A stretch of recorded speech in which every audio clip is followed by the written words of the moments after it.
el Observatorio de la Deuda Social de la Universidad Católica, confirma esto que nosotros veíamos, que la gente viene a laburar, tiene que pasarse 8 horas laburando acá y después 1 o 2 horas hasta volver a su casa y no morfa. O no tiene plata para comer y se compra 2 empanadas y una gaseosa, o se compra un super pancho con una gaseosa, o va a comer a un comedor. Aunque tengan laburo, terminan comiendo en un comedor porque no les da la guita. La estadística de esta encuesta dice que el 61,1% de los asalariados admite haber tenido que saltearse alguna comida durante su jornada por falta de recursos, sobre todo al venir a trabajar.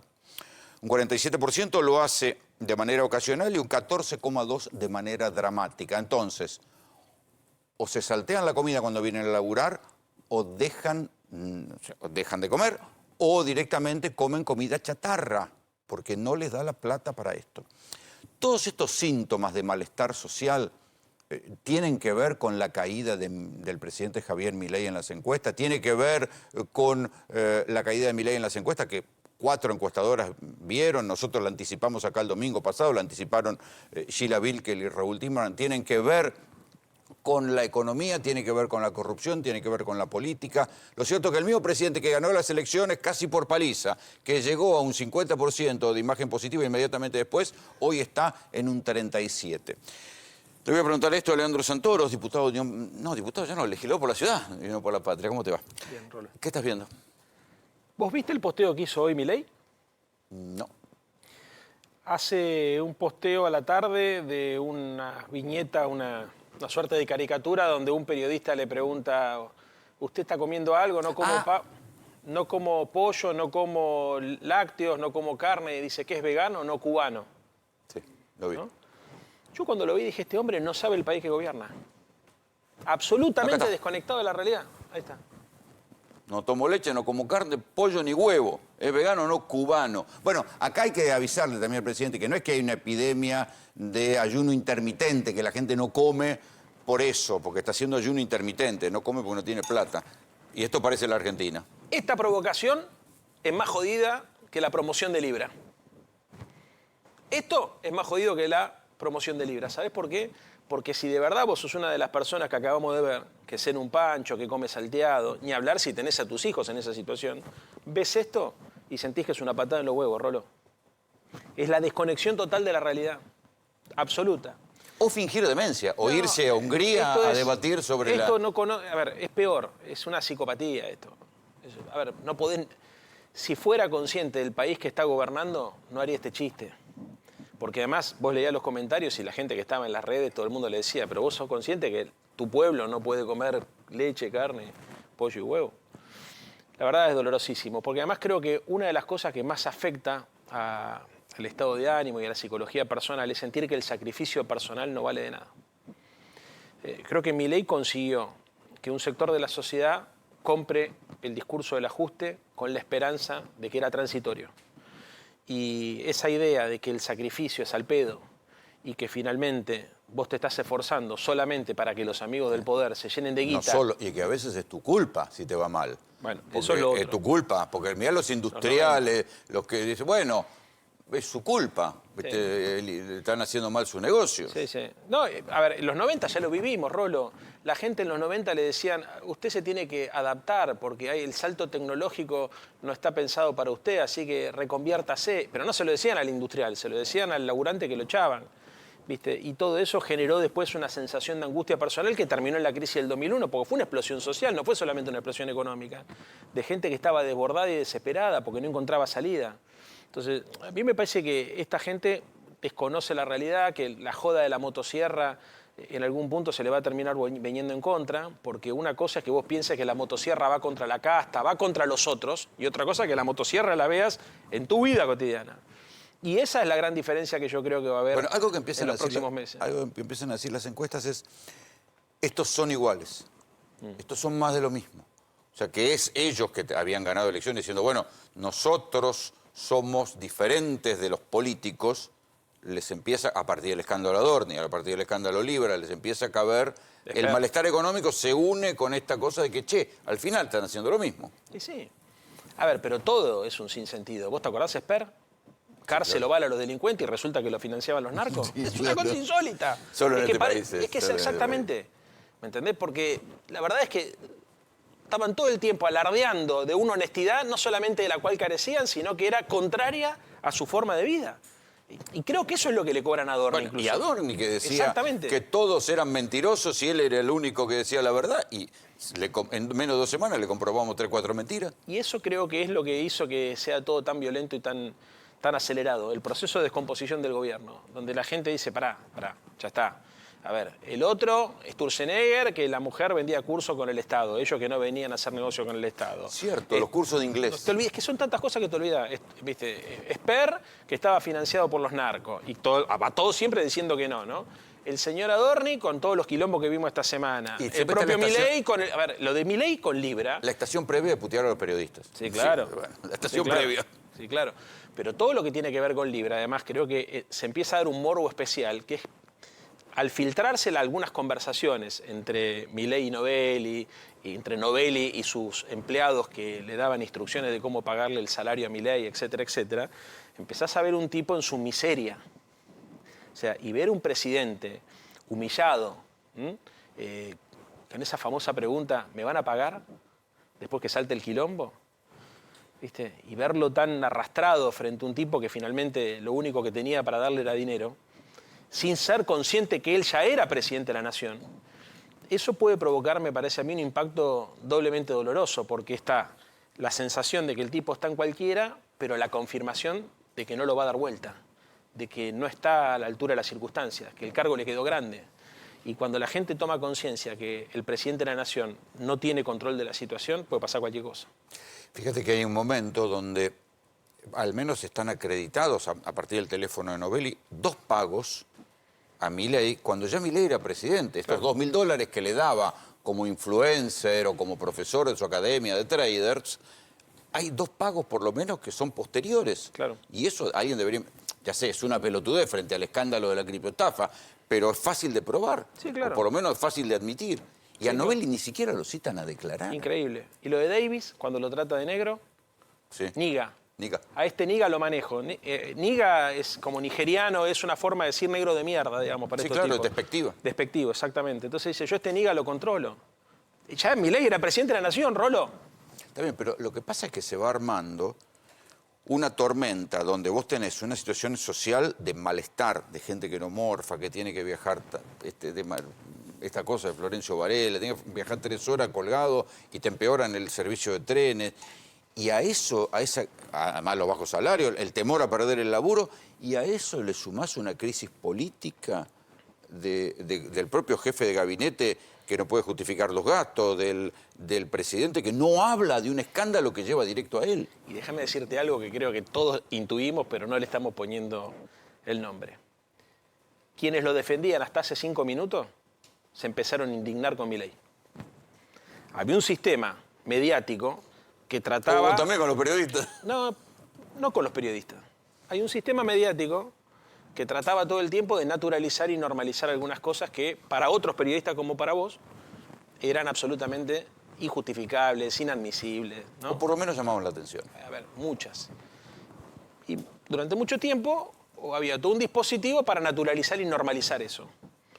Me parece que lo que sucede con este caso, con Libra, y con todas las revelaciones que se da a partir de lo de las filtraciones de que aparecieron las conversaciones en el celular de Novelli, que todavía no tenía cajoneada, es que quienes lo defendían dijeron hasta acá llegué. A ver, yo lo escuché a Johnny Viale decir, me mintió en el reportaje, en ese famoso reportaje, porque evidentemente cuando el tipo leyó las conversaciones se dio cuenta que había algo que se había roto entre Milei y un sector del periodismo. Y eso que se rompió, básicamente, me parece que es la sensación de que hay un sector del poder económico y el poder mediático en la Argentina que llegó a la conclusión que Milei no tiene reelección. Bueno, ahí detenete y te digo, bueno, es lógico, perdón, si empresas como FATE o como Techint o como Aluar o como el propio Grupo Clarín están puestos en la mira y se los tilda de ineficientes frente a la apertura importadora, decís, che, serán lo que serán, pero no es como para ir y prenderlo fuego, ineficientes no son. No, claro. Algo hicieron bien todos estos señores. Bueno, ahí lo que hicieron, porque son dos cosas, ¿no? A ver, creo que entró en crisis el relato. Y esto que hizo que entrara en crisis el relato está provocando un reacomodamiento en algunas fichas del tablero, ¿no? Pero después hay otra cosa que es más preocupante que la crisis del relato, que es la crisis del proyecto económico. O sea, ellos tenían una burbuja armado con el tipo de cambio barato, con el dólar barato y la apertura comercial y la tasa de interés alta. Eso permite que la economía argentina funcione a dos velocidades. Hay un sector de la sociedad que es como la que vos acabas de mostrar, que no morfa, y un hay otro 20% sector de la sociedad bárbaro, que se va de Miami, que compra cosas por Temu, las plataformas chinas, etcétera, etcétera, y eso genera un boom de consumo chiquito en un sector de la sociedad, que se justifica sobre la premisa de que la Argentina siempre va a poder importar bienes de consumo y exportar recursos naturales. Ese 25% le va bien, ponele que haya un 10, un 15% que lo convenzas, aunque les esté yendo mal, que Armate tienen un 40. esperanza, y armate un 40, ganaste en primera vuelta. Exactamente. Ahora, lo que venimos diciendo mucho de nosotros es, ojo que esto es una burbuja. Dólar barato no puede tener todo el tiempo, porque después empieza a entrar en crisis de verdad la economía. Ellos tenían dos anclas antiinflacionarias, el tipo de cambio y los salarios. Los salarios, increíblemente, la gente se lo bancó mucho más de lo que muchos de nosotros nos imaginamos. Sí, porque el desempleo funciona como un disciplinador. Exactamente. La gente tiene miedo de perder el laburo, entonces dice, bueno, me quedo con esto, aunque gane poco. Y las plataformas, porque acá el fenómeno no es como los 90 de desempleo bruto y crudo. Ahora es multiempleo. La gente hace Uber después de laburar de maestro, después de laburar de policía, entonces compensa lo que perdió por el atraso salarial con lo que puede ganar en una plataforma. Eso es otra realidad que también es presión social y malestar. Ahora, lo que es insostenible es tener un tipo de cambio retrasado, que el ancla antiinflacionaria sea el retraso cambiario. Pues yo recién le decía a Nacho atrás de cámara, me preguntaba, ¿por qué crees vos que Milei consigue todavía cierta aceptación social? Y yo creo que hay un sector de la sociedad que cree que Milei tiene controlada la economía porque tiene controlado el dólar. Y esto tiene mucho que ver con el alineamiento internacional de Milei con los Estados Unidos. Todos teníamos la sensación entre septiembre y octubre que iba a haber un quilombo grande en la Argentina. Salió Donald Trump y dijo... Bueno, de hecho necesitaron 2 salvatajes. Exactamente. Y el blanqueo 3, si querés, porque también era una forma de... O sea, 3 inyecciones de dólares. Exactamente. 3 inyecciones que es insostenible en el tiempo. Vos no podés estar cada 6 meses, durante años, con una inyección de 20.000 o 30.000 millones de dólares para subsistir. Es deuda, que además es deuda. Del gobierno que dice que no emite deuda. Y que en algún punto ya sabemos cómo termina, con una crisis externa. O sea, a ver, eso termina con un fogonazo inflacionario producto de una devaluación brusca. A ver, esto es así, pero aparte, si no me creen a mí, vean a Tato Bores, que se la pasó diciendo, hay videos, digamos, antes del estallido del 2001, de Tato Bores anunciando que el retraso cambiario, la apertura comercial y la idea de que hay que secar la economía enfriando y generando una recesión autoinducida para contener la inflación es una bomba de tiempo, que en algún punto explota. Entonces, me parece a mí que estos tipos están construyendo su propia tormenta perfecta, Rolo. Tienen la burbuja del dólar barato, la apertura comercial y la tasa de interés alta. Han conseguido que un sector de la sociedad se coma el verso de que esto es para siempre. Fundamentalmente los pibes. Vos hablás con gente joven que te dice, no, pero puedo comprar celulares o las aplicaciones. El dólar barato le permite construir un relato con los más chicos, que además no vivieron lo que nosotros vivimos. Y después está el tema del odio al peronismo, que es lo que faltaba, digamos, como cemento para consolidar un 40%, que es lo que se supone que le va a permitir... No, las últimas elecciones. Exactamente. Ahora, cuando empieza a entrar en crisis el relato, cuando se empieza a escuchar ruido en Estados Unidos, porque además muchos tipos del sistema financiero dicen, ¿y si pierde Donald Trump en noviembre las elecciones? Claro. No, y cuando vos si lo destituyen... Tenés acá en el horizonte una inflación importada que no sabés Exacto. cuánto te va a pegar en la guerra. Todas las listas de precios de marzo vinieron con aumento. El 2,9, todos dicen, che, mirán, va a ser difícil sostener el 2,9. Caputo y Milei salen a decir que va a haber una inflación con un 0 en agosto y nadie les cree. El riesgo país que ellos vendían que iba a estar en 400 está en el 50% más. Nadie les cree. Entonces, bueno, algo está pasando con ese relato. Bueno, por eso te digo, también es como una cosa de dogmatismo fanático estúpido. Porque es obvio que a la Argentina le puede convenir la guerra en un aspecto, que es que aumenta el precio de los combustibles, se supone, pero la perjudica en 10. O sea, los capitales se van a la mierda, flight to quality, se van, vuelo hacia la calidad. En general, cuando hay un quilombo de esta naturaleza, se van. Sube el precio de la nafta, sube el precio de todo. Porque ya está subiendo. Bueno, exactamente. Y lo más triste, que, a ver, hay un punto donde el relato de somos amigos de los matones del barrio, de los fuertes, qué sé yo, te puede jugar en contra de la mañana a la noche si efectivamente, como muchos suponen, Trump pierde las elecciones en noviembre y tiene un problema serio para terminar los próximos 2 años su mandato, porque nadie en Estados Unidos está bancando este quilombo. O sea, ni los republicanos. Ya tiene problema con lo de ICE. Se le agrega el problema de la guerra con Irán, que supuso que le iba a resolver como la resolvió en Venezuela y se dio cuenta que, ahora se dio cuenta, después de que hizo mierda todo, que dinamitó todas las relaciones. O sea, a ver, Rolo, para mí esto es un tema muy importante porque la Argentina está jugando con fuego también. Esto es algo que ya lo vimos en los 90. Menem mandó 2 fragatas al Golfo en los 90. En el 92 tuvimos la Embajada de Israel, la bomba a la Embajada de Israel. En el 94 la AMIA. Y no hay que ser, ¿viste?, especialista en relaciones internacionales para darse cuenta que una cosa tuvo que ver con la otra. Y este tipo está jugando con mandar tropas al Golfo. Otra vez. En un contexto donde Europa le dice hasta acá llegué. Y una persona como Meloni, que es de ultraderecha, dice, no cuente con Italia. Claro. Y la Argentina celebrando que va a entrar a la guerra en Medio Oriente, que está en condiciones... ¿Y con qué plata? O sea, no hay plata para la guerra, va a haber plata para mandar tropas al Golfo. Todo con la hipótesis de que lo único que frena una corrida cambiaria ni siquiera es los dólares que nos puede traer Donald Trump, sino la expectativa de que en algún momento el Tesoro americano vuelva a comprar pesos como hizo en septiembre para nivelar el tipo de cambio. Entonces, todo esto es producto de que a la Argentina la gobierna un conjunto de irresponsables que la verdad es que están jugando con fuego, porque no es solamente que retrasan el tipo de cambio, suben la tasa de interés o que pisan, viste, los salarios. También se meten en un quilombo que no se mete nadie. O sea, yo le pido a los argentinos que pensemos un minuto. ¿Qué carajo tenemos que hacer en Medio Oriente? ¿Cómo puede ser que jodan con las de... Milei fue a una universidad en los Estados Unidos a decir estamos ganando la guerra. No es gratis. A ver, ningún presidente en el mundo, yo entiendo que él debe querer hacer los deberes para que Donald Trump lo continúe apoyando, etcétera, etcétera, sobre la hipótesis de que necesita ese apoyo del Tesoro americano para mantener el tipo de cambio barato. Él debe decir en su cabeza, yo necesito que no haya una devaluación para garantizar la reelección. A ver, ¿qué es lo que garantiza el orden social en la Argentina? El dólar bajó, sí. El dólar bajó, la inflación subió igual. Sí, exacto. El dólar bajó. Y Milei perdió, según las encuestas, digamos, después de las elecciones, casi 15 puntos de imagen positiva. Otra anomalía. El Producto Bruto Interno creció, incluso en áreas como la minería, la intermediación financiera y el agro, y se destruyeron empleos. No hay antecedente en la historia. O sea, esto es una estanflación que destruye empleo.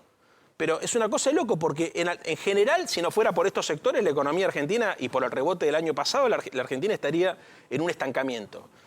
Tiene un crecimiento estadístico, que la gente se da cuenta que es estadístico. Es como la inflación, baja la inflación estadísticamente, porque después te das cuenta. Ahora, incluso en ese crecimiento estadístico, ellos mismos reconocen que los sectores que crecen, como la minería, la intermediación financiera y el agro, no dan laburo. Destruyen empleo. O sea, creo que la minería perdió 5 puntos de empleo. Sí. Que se supone que es el sector que nos va a sacar del quilombo. Entonces, esto es verdaderamente demencial. Son unos irresponsables. Bien, pero hay 2 años hasta las elecciones. Sí. Bueno, no sé, yo mago no soy, ¿eh? Estudié ciencia política, pero magia no. Porque mirá cómo se aceleraron las cosas en 3 meses. Rolo, esto es verdaderamente insólito. Enseguida vamos a hablar con Nacho Fidanza de qué está pasando en la discusión adentro del gabinete. ¿Qué van a hacer con Adorni? ¿Qué van a hacer con Libra? En cualquier país normal lo de Libra sería un quilombazo. Total. Es un delito común. Es como que un presidente se ponga un antifaz y salga a robar un banco y lo agarren. Es una cosa insólita. Lo de Andis, que también es un delirio, además un nivel de perversidad sacarle a los discapacitados. Sí, a los que tratabas de truchos. Claro, forma parte de lo que históricamente, la mierda de la política ha hecho históricamente. Sí, sí. ¿No? El choreo en los presupuestos. Exactamente. Obviamente que es un espanto, que no debería pasar. Pero es previsible. Ahora, esto es inédito. Sabe, pero esto es inédito. Exactamente. Por eso creo que en el fondo, mucha gente hasta de buena fe, que creía en Milei, se empieza a dar cuenta ahora que no es tan bien de la cabeza. Yo cuando vi el posteo... Pero ganaron las elecciones. Sí, vamos por parte. Pero entendamos primero porque estas son como bombas de profundidad que generan, viste, una onda expansiva en el tiempo. Yo cuando vi ese posteo dije, si un presidente hubiese pedido que compren acciones de Coca-Cola en el mundo sería un quilombo. Este tipo está pidiendo que inviertan en una criptomoneda diciendo que eso va a fondear las pymes. Es una estafa, por más, sin saber lo de Nobel y lo de Davis y todo. Y así fue. El sistema político y el sistema mediático argentino lo disimuló, entre otras cosas, porque se daba... que había sido sorprendido en su buena fe. Claro, viste, bueno, vamos a creer... Y ahora estaba hablando con el tipo hasta 5 minutos antes. Pero a ver, si vos sos un corrupto, sos una mala persona. Porque estás usando tu poder político para estafar a la gente. Este tipo, si sos un estafador siendo presidente, además sos un estúpido. Porque viste que se preguntaba la ex canciller, Sí. ¿esto que será una pequeña corruptela o una estupidez? Son las dos cosas a la vez, Gustavo. Rolo, las dos cosas a la vez. Porque finalmente lo que termina haciendo es quedar en evidencia frente al mundo. Y vos pensás una persona, cualquier tipo con poder económico, que está pensando en invertir en lo que sea, y ve a esta murga en contramano que es el gobierno argentino. Mirá, imagínate un minuto cómo nos vende afuera.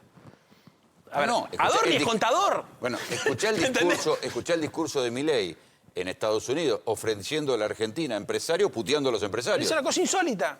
Pero realmente es insólito, ¿entendés? O sea, porque uno está acostumbrado a ver gobiernos de gente mala o de gente estúpida, pero mala y estúpida a la vez. O sea, a ver, lo de Adorni es contador. Sí. No lo termino de entender. O sea, pero no se vio nunca. No sabe ni manejar el blanco. Pero es una cosa insólita. ¿Me entendés? Pero es esto lo que te estoy diciendo. De verdad estamos frente a un grupo de gente que no tiene la menor idea de lo que está haciendo. El presidente posteando esto que postea hoy cuando todos sabemos que la gente se está salteando comida. El otro que es contador, ¿viste? Y tiene cosas, ¿viste? Sin declarar. Le pagan guita por abajo y después hacen un posteo como si alguien se iba a creer la boludez esta de que vi justo y entonces yo quise promocionar. Es todo un delirio. Cuando pase el tiempo y veamos esto que está pasando acá, o sea, mis nietas o nietos, ¿no? Y tus nietos o tus nietas y los de la gente que está viendo esto, cuando vea las imágenes de este momento histórico, no va a poder creer que esto pasó. Es irreal, Rolo. Es irreal. Gracias, Lean, por venir. Gracias.